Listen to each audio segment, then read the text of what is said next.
Guys, আজকে দুপুরের menu হলো স্পেশাল স্যালাড। একদম নর্মাল মেনু। এই দেখো স্যালাড আছে,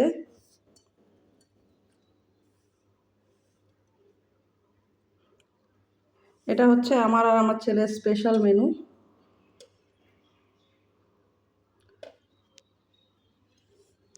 আজকের মেনু হচ্ছে গরম গরম ধোয়া ওঠা ভাত আর স্যালাড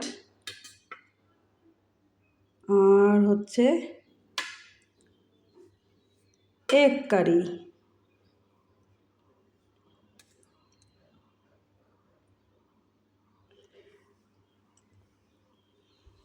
এই হচ্ছে আজকের আমার দুপুরের মেনু, আমার আর ছেলের আমার স্পেশাল মেনু। তো আজকের মেনুটা তোমাদের কেমন লাগলো অবশ্যই জানাবে।